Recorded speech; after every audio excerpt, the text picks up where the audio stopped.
We've got some fresh new young talent doing some things that I know you haven't heard before. 1, 2, 3, listen.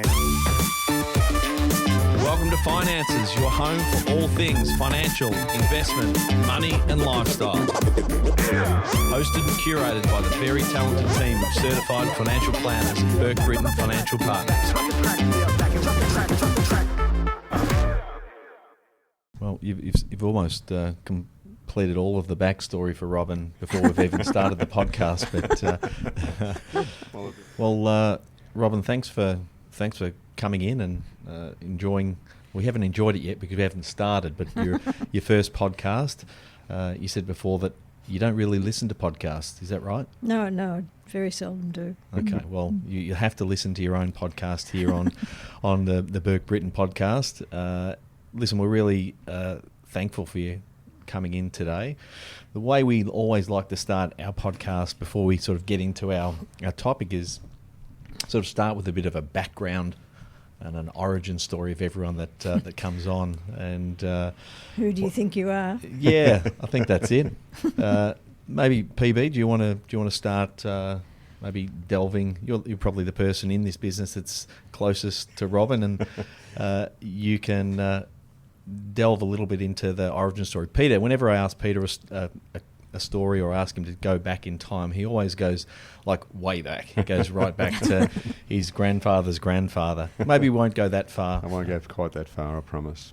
Well, I guess very quickly, Robin and Russell, we became, first got to know Russ when engineering business. I was helping look after doing the company superannuation for way back, I think of almost in the GIO days, pre-PB Financial Solutions, Burke Britton, I think. And then when Russ decided to retire, Robin and Russ came on board as private clients, which would have to be 20 years, I reckon. 22, actually. There you go. Thank you very much. Thank you. I actually did a little bit of digging too. I think I got back to as early as 2005. Yeah, well, it goes beyond right. that. Yeah. So there might have been sort of some interactions before that. But so I suppose that's our, and I guess we have links. It's funny, I was showing to Cameron yesterday in our chat that with Russ, went to Cody's mum's funeral.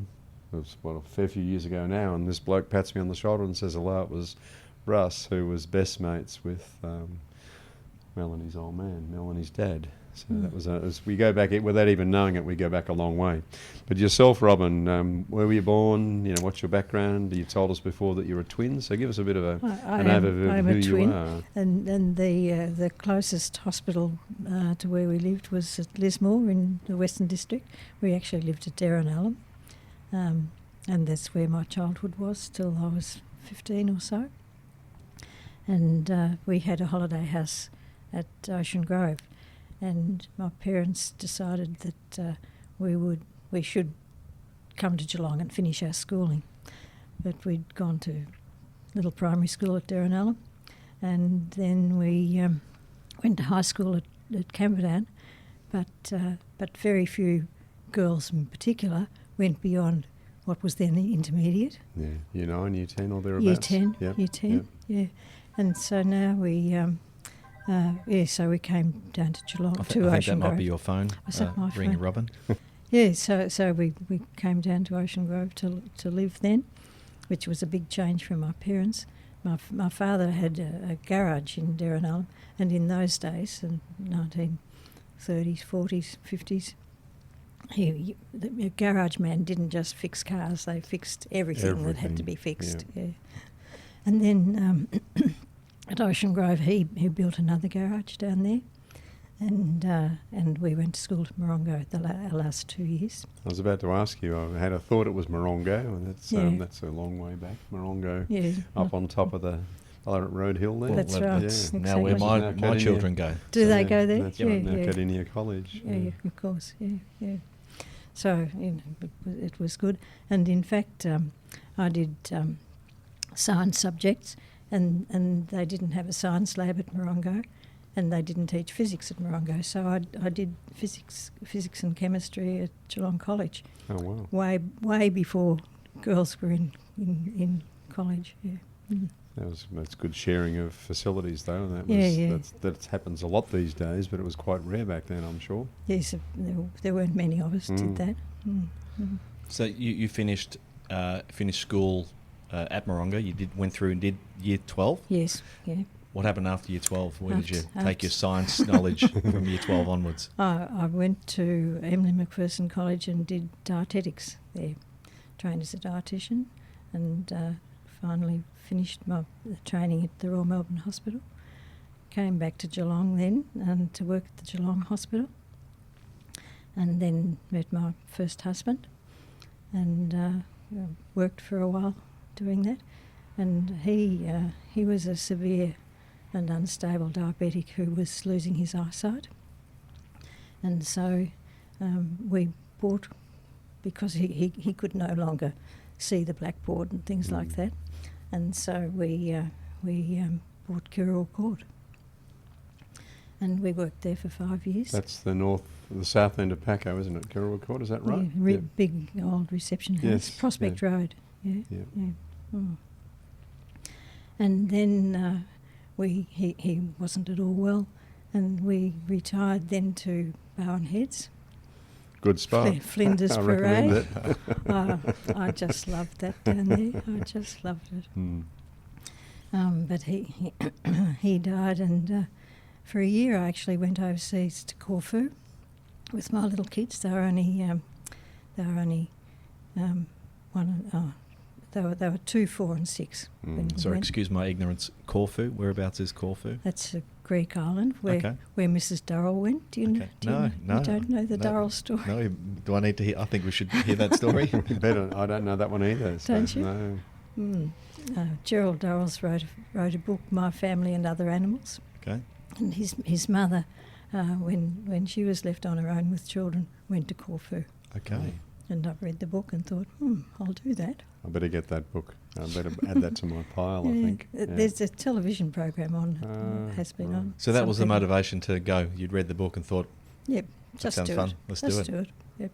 Wonderful. What What a a great great attitude to experience have. for your 3 kids too. My mother came with me, which was fantastic. She was on her own by then. And it was just a fantastic experience. And so that was 1 year. 1 year in Corfu. We were away. And then you were back. You mentioned before we were recording about living in Merrijig for a while. Did I miss that? Was that? No, that was after that. We're getting to that. Okay. Yeah. After I came home, I thought, what can I do with 3 little kids? And the best thing to do would be teaching.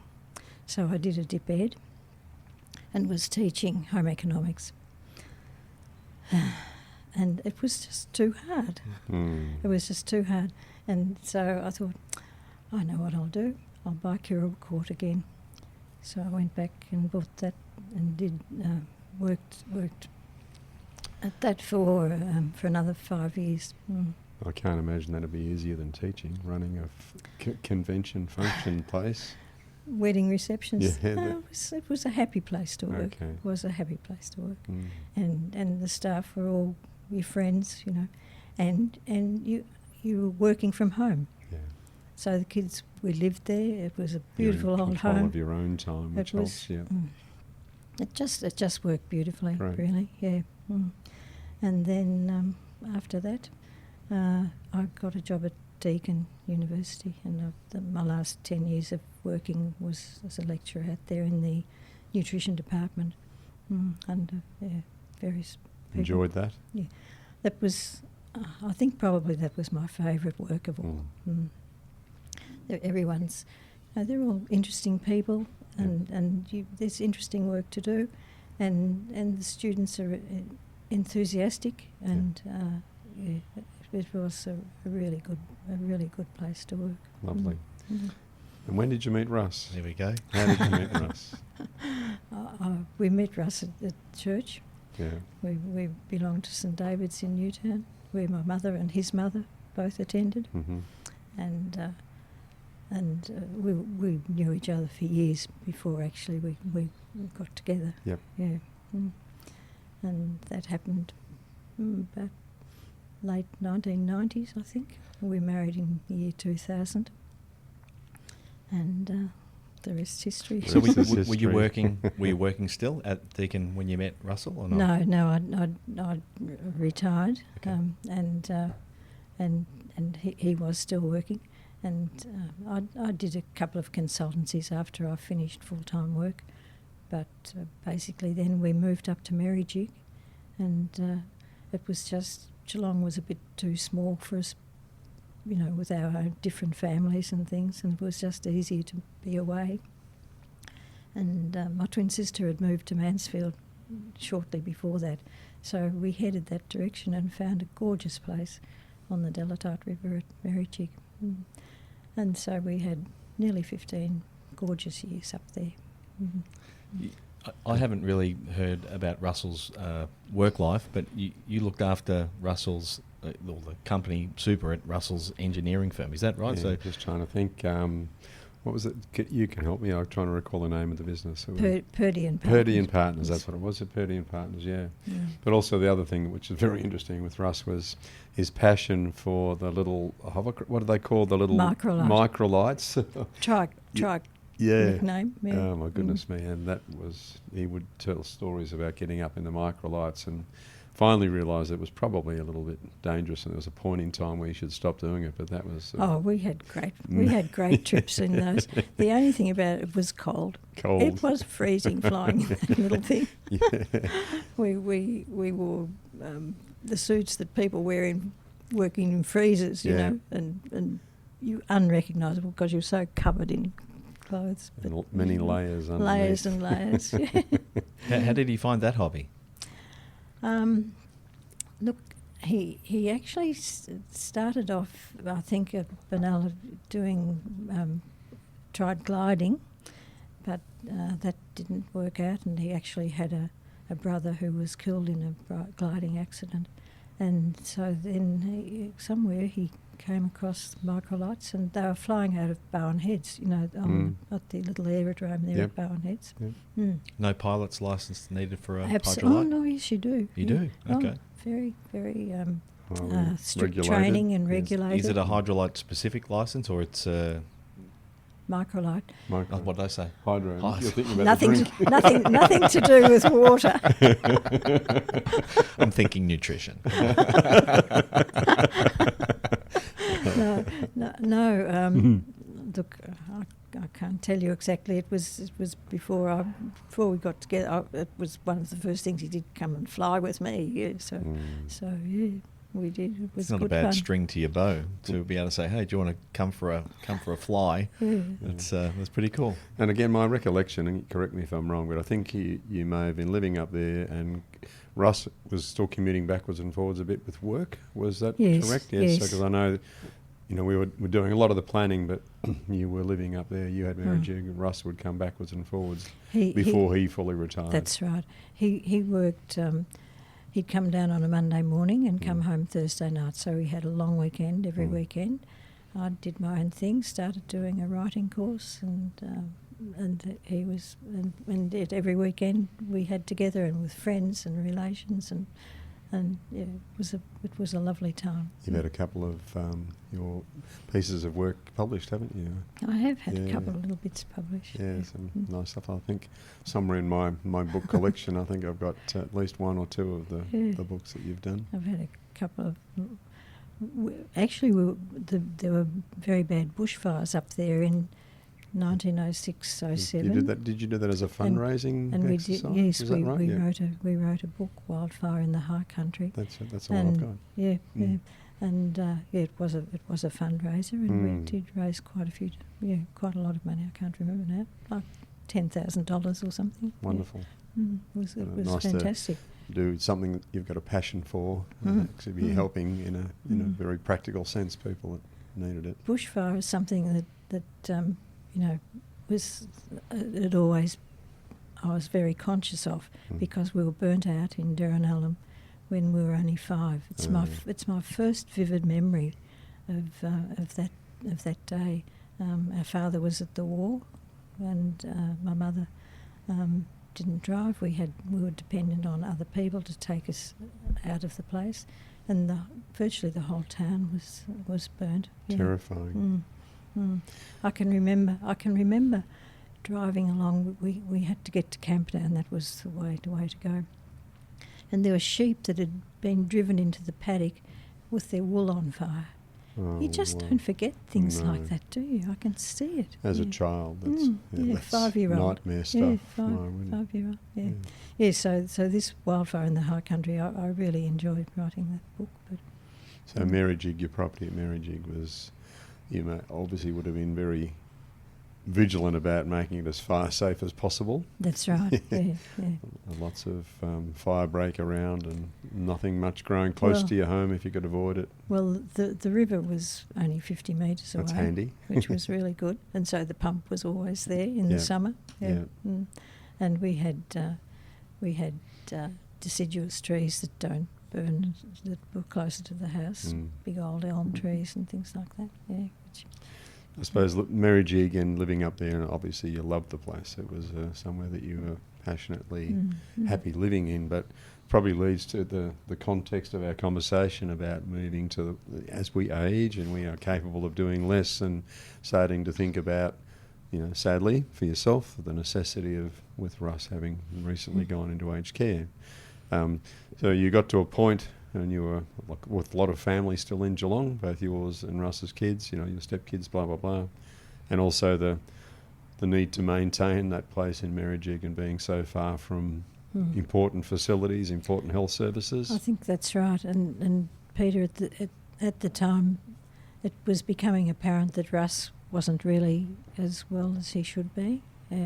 And there were other reasons to come to Geelong. My son was needing lung transplants and a daughter with a marriage breakup and Russ not well. We just had to think what our future was going to look like. Yeah. To give that some context in terms of time, how long ago was that, the move from Merrijig back to Geelong?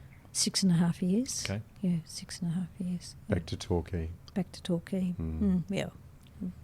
Well, I do like the beach. The river or the beach? Well, I need to be near water. And if it's water you can hear, we could hear the river rippling along and we can hear the sea, Torquay. I'm not sure that I'll hear waves down on the waterfront now at my new place, but anyway.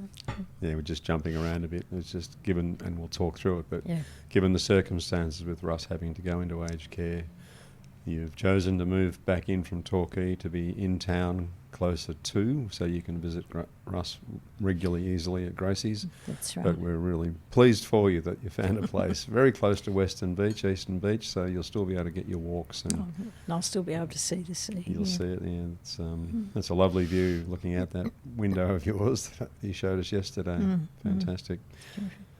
Obviously, that decision about needing to make that move and thinking about, obviously not thinking about aged care, but at that point in time, what were some of the fears? Like, what are again, you can tell from your perspective, when you're thinking about, like you could see Russ wasn't well, things were not quite like they should be, and thinking about, well, we can't cope with Merrijig, we've got to come back to Geelong, the family reasons as well.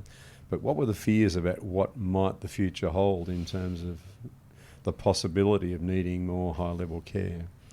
Well, at the time, I really didn't know what the problem was with Russ, and all I knew was that we had to be somewhere where he needed a doctor that could find out what the problem was.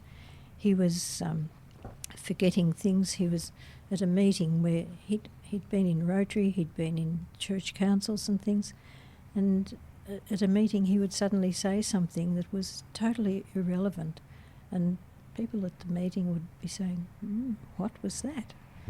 And just little things at home. He always needed to know where I was. He'd be calling out for me if I was not where he needed to be.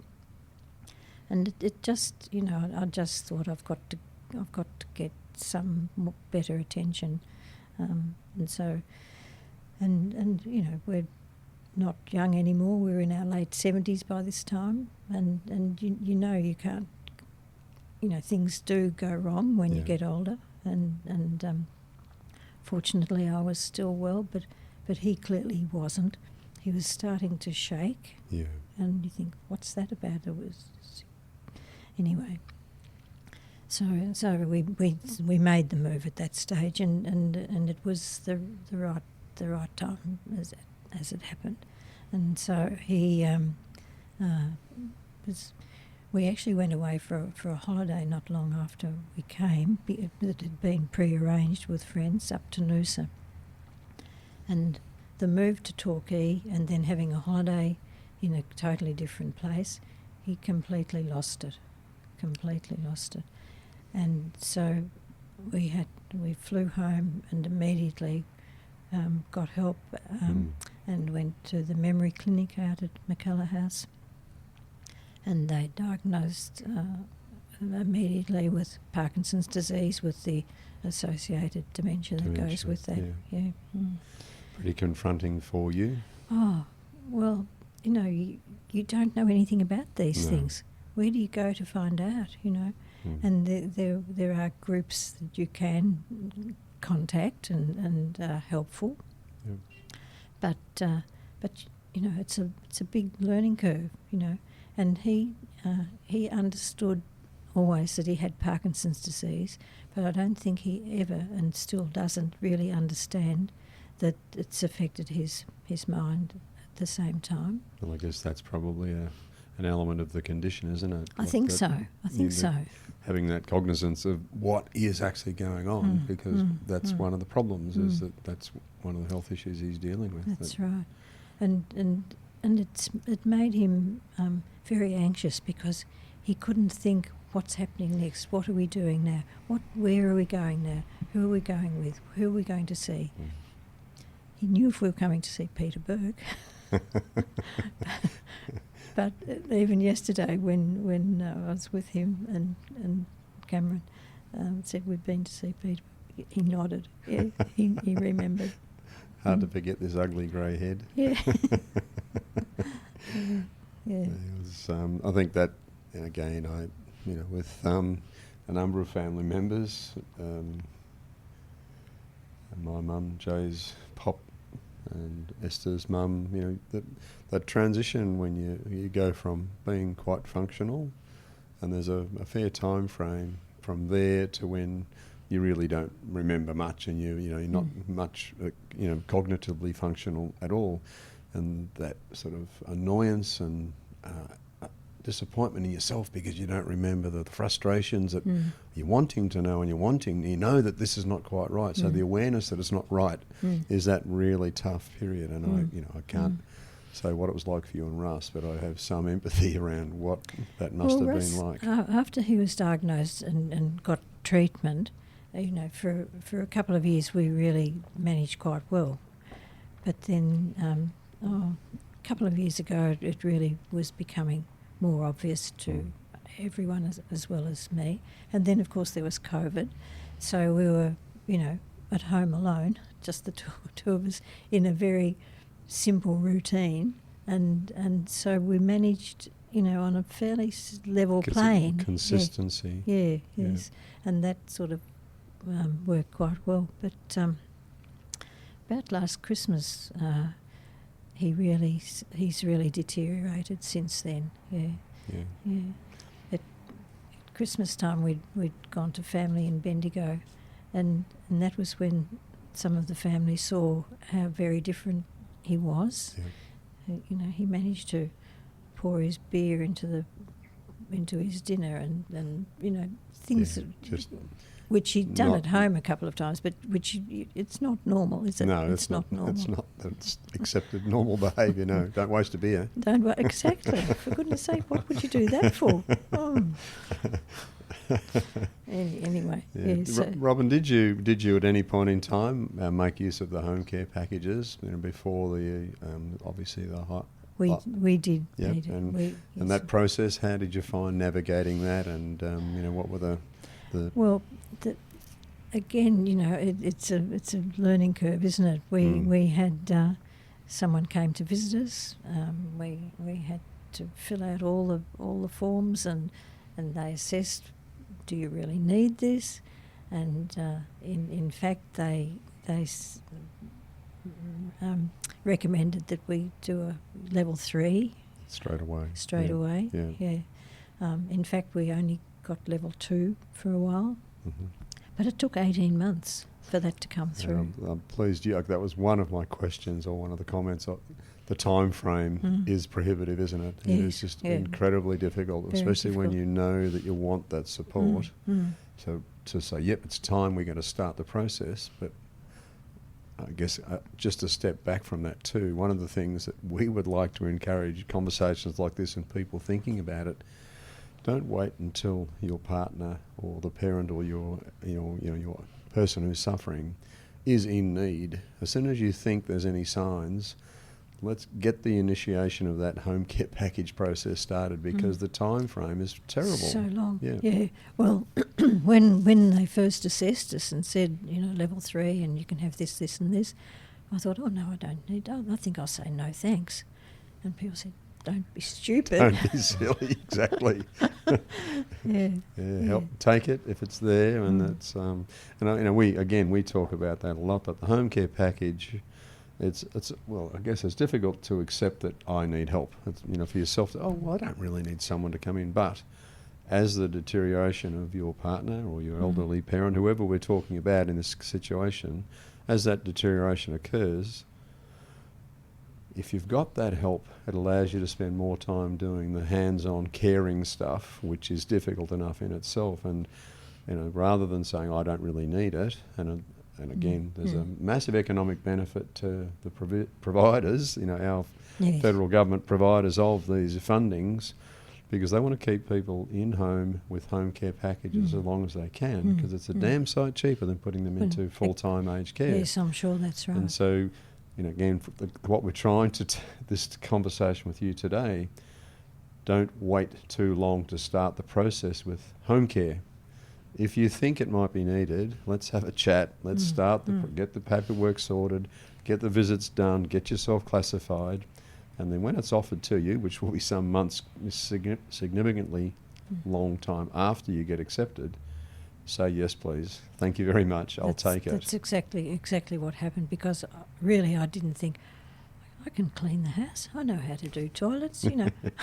I enjoy a bit of gardening, but I can't clean windows. I didn't want to clean the spouts. And these are the things that Russ used to be able to do, and you don't even think about it. But suddenly they need doing, and you can't do it, and he can't do it.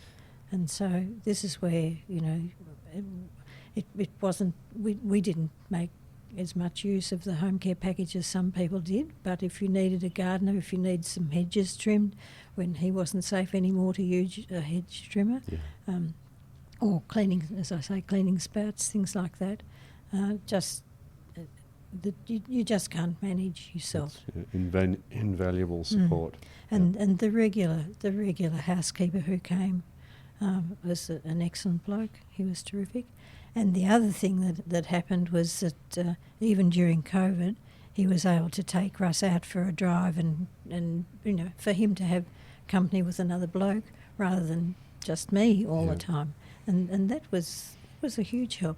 And Russ said, would you like to come too? I said, no, the idea is you go with this fellow and I have some time with it on my own. A little respite. There's a win-win, isn't there? Because Russ gets a chance to have a chat with someone else, which is good for a stimulation for him. It also gives you a breather. And that was a couple of hours every week, and I'd look forward to that. I didn't have to make lunch that day. Small benefits. Yeah, that's right. The flow on to all of that, and again, probably leading question, and because we went through this process in advance, the uncertainty of what the cost of going into the full-time care and all the various costs that are involved. Can you sort of talk through the fact, when we started talking about the possibilities, doing some preliminary planning, doing some numbers in advance, how did that help, and what was that? Why was that important for you way before you chose to put Russ into care? Peter, that was hugely important. Honestly, Peter, unless you do it, you have no idea what's required. And I look back this morning actually at some notes that I've got, and it was the 8th of June, And I'd been to see about getting respite for us. No, we were thinking first we'd just do respite, Yes. and I looked up, and the contract of the aged care place for doing respite was 34 pages long. I can't deal with this. Well, on top of everything else, On top of that's everything, pretty confronting, because isn't it? well, the thing is that you've delayed longer than some people, like my twin sister said. Rob, for goodness sake, you need a break. Yes. You know? And I said, no, I'm all right. We're okay. I'm okay. No, you need a break. And so I thought, well, I'll find out about respite care for a start. And as I say, 34 pages, the contract thing came. And you know, what you have to pay and what rate it is and how you've got to let Centrelink know. There's a whole form from Centrelink. For goodness sake, I had no idea that this was the sort of thing that was required. Yeah, I think about that layered on top of sort of the emotional aspect of dealing with a loved one. And like you said, when you originally moved from Mary Jig back to Geelong or the coast, to have Russ close to sort of medical care, then you add on top of that the sort of the financial administration burden of thinking, how do I make all of this work? How do I make sure that it's funded appropriately?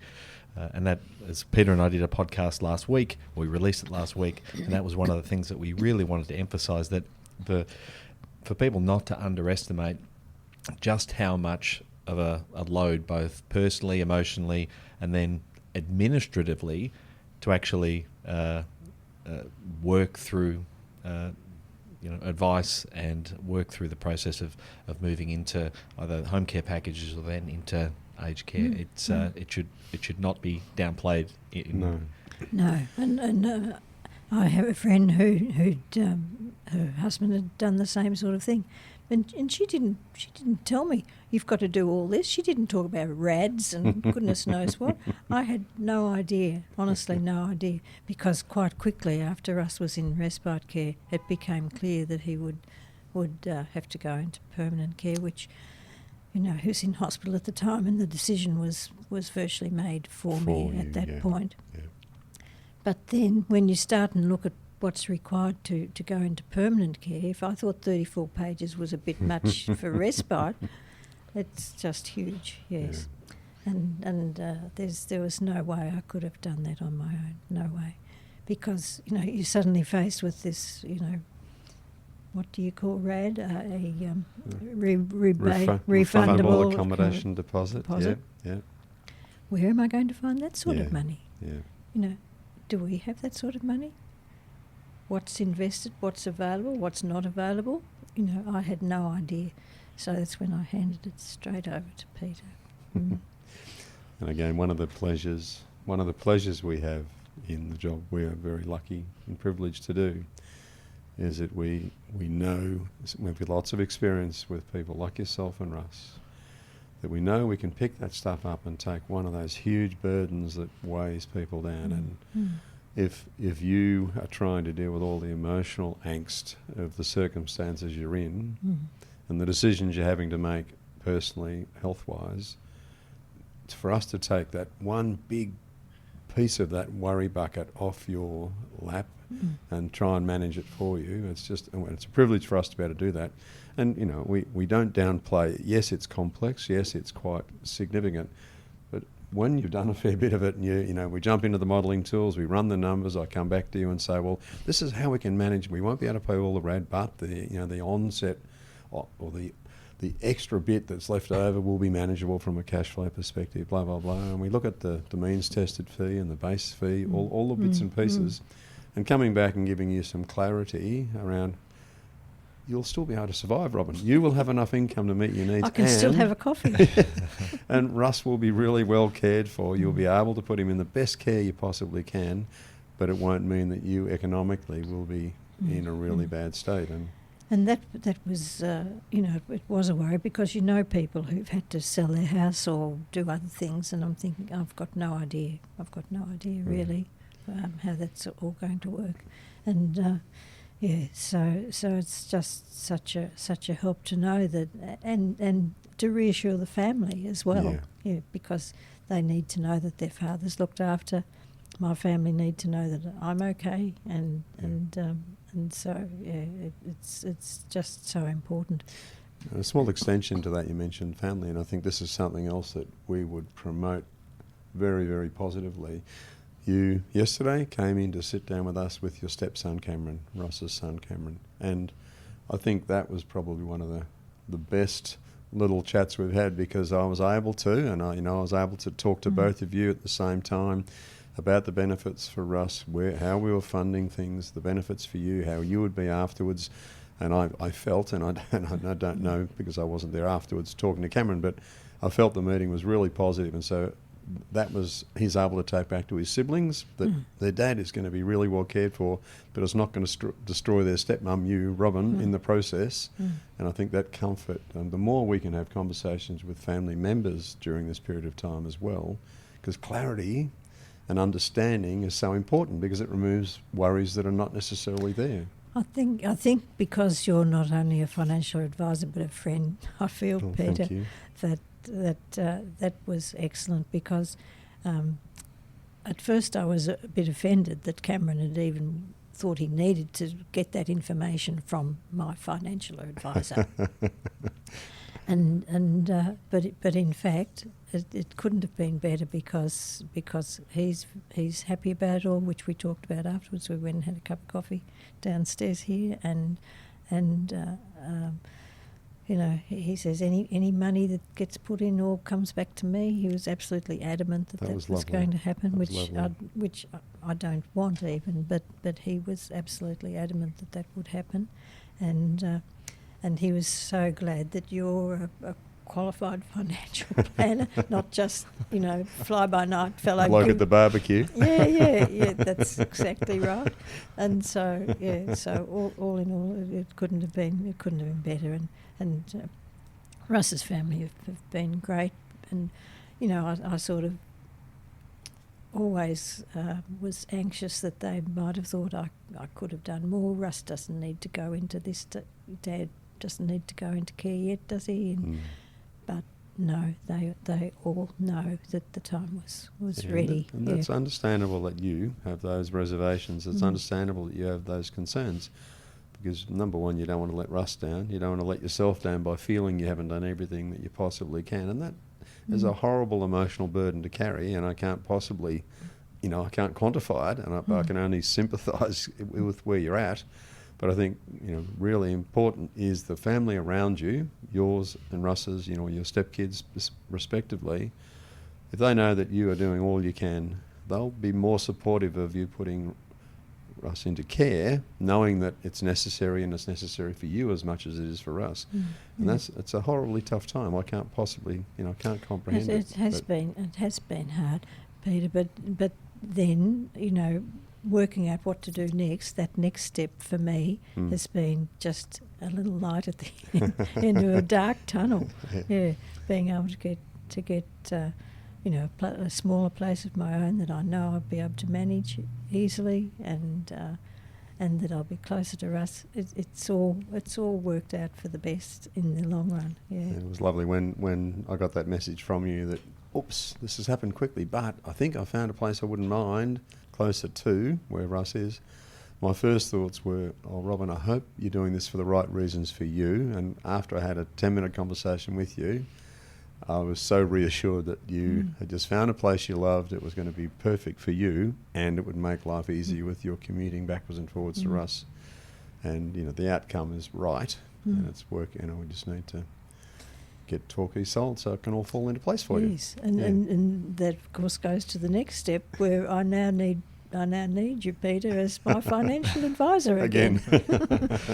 It's funny, I was making a couple of notes around like a couple of things that you both said around relationships, the importance of, you called Peter a friend, and it's amazing how many of our clients speak, well, I won't speak about myself, but speak about Peter in that same way. And I think that the two really important things, regardless of the the type of advice or planning that we're giving is the importance of a relationship. I mean, how many times do we say that financial planning is not really financial planning? It's much more around the relationships and lifestyle planning. Lifestyle, exactly. Yeah.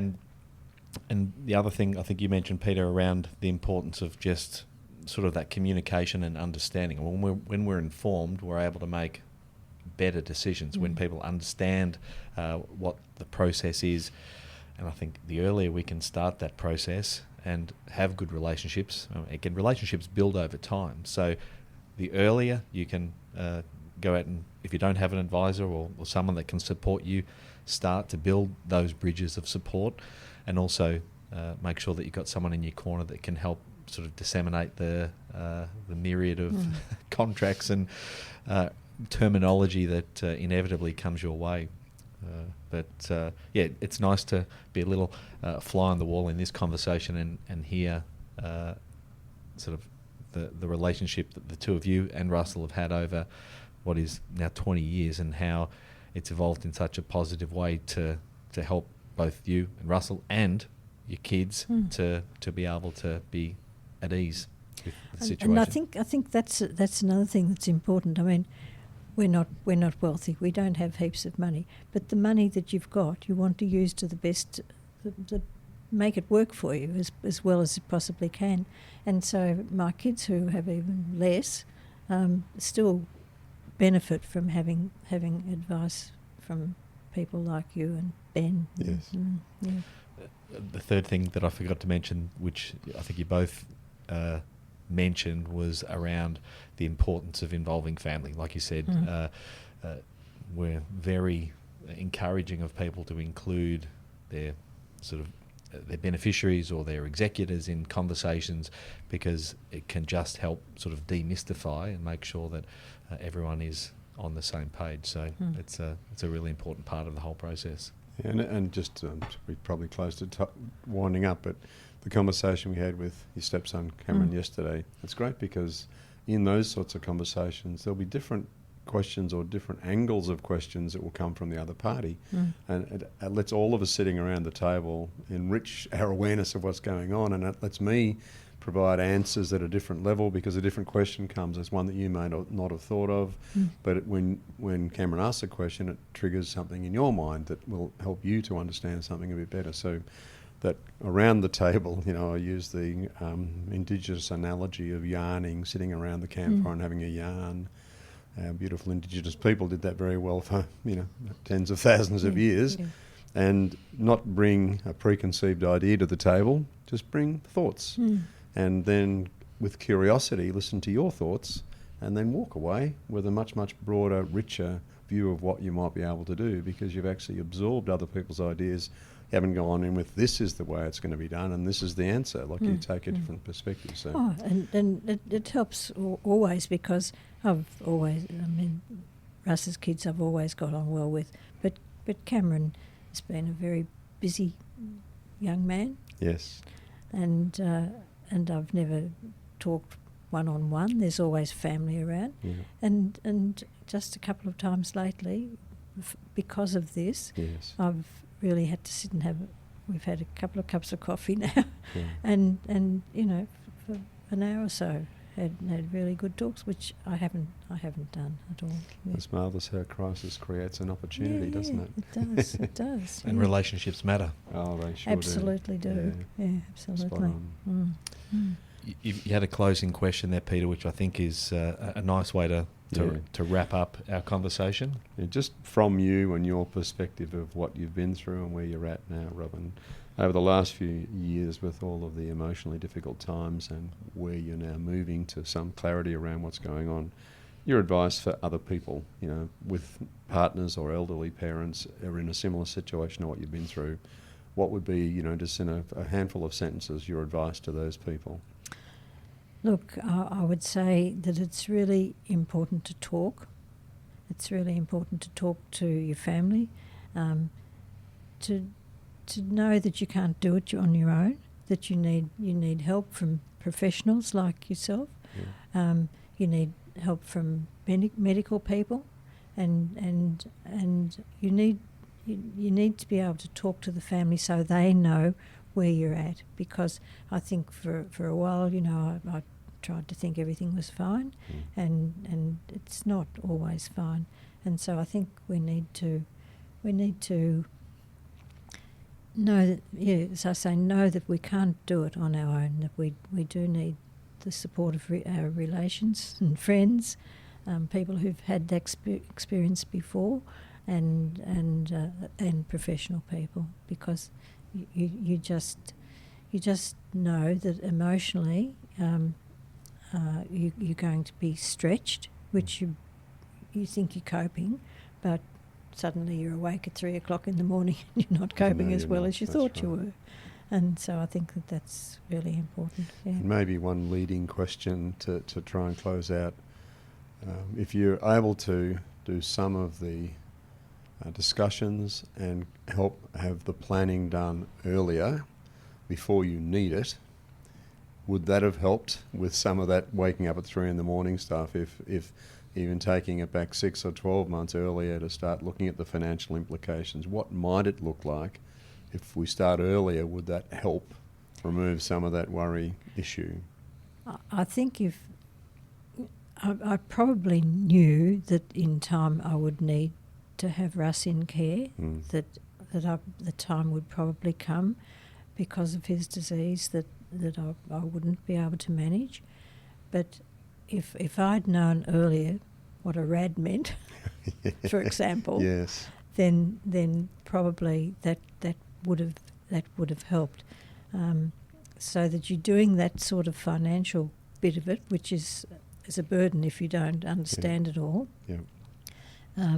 That could be planned before the emotional time came, when you're trying to do two things at once. You're trying to cope with all the stress of and unhappiness and grief actually that comes with that decision to make, massively, as well as the financial stuff that you really don't understand and haven't had to deal with before. Yeah.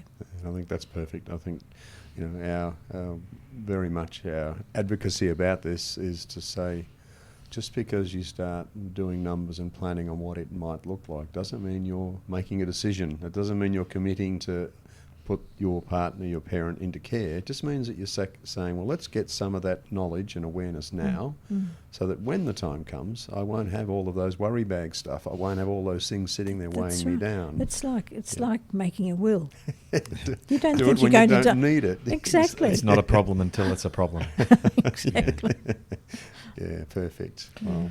Well, I think that's a great way to wrap things up. Robin, thank you so much for sharing your time with us this morning.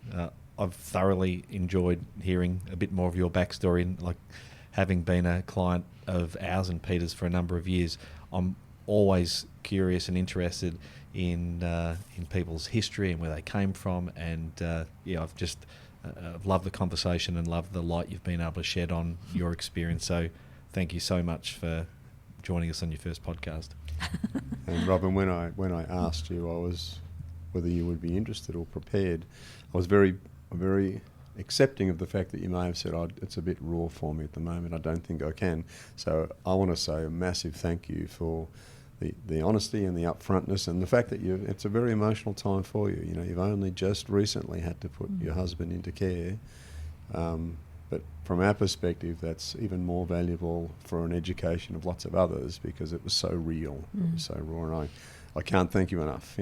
It's wonderful, thank you, and it's been a beautiful conversation that we've had this morning. It was terrific. And I've no doubt that Very it's going to be happy to very talk about it. valuable for many people that listen to this out there and maybe in a similar situation or leading up to a similar situation. So again, Robin, thank you very much. That's all right. You can edit out the bits that don't sound so good. We hope you enjoyed today's episode. If you're keen to understand more about how financial advice could benefit you, follow us on Instagram, Facebook and Twitter at Burke Britton FP, or Google Burke Britton Financial Partners. Check out our client reviews, testimonials, and make a time to meet one of our certified financial planners by clicking Book Now on our website. Thanks for listening. Any information contained in this podcast is of a general nature only. No account was taken as to the objectives, financial situation, or needs of any particular person. Therefore, before making any decision, listeners should consider the appropriateness of any information with regard to their particular objective, financial situation, needs, and seek independent advice from a licensed professional specific to their circumstances. That translates to don't be a moron and act on what some random person says on a podcast. Take personal responsibility, do your homework, ask questions, and speak to an actual human that knows what they're talking about before you do anything. PB Financial Solutions Proprietary Limited, trading as Burke Britton Financial Partners, are authorised representatives of AMP Financial Planning Limited, AFS, licence number 232706.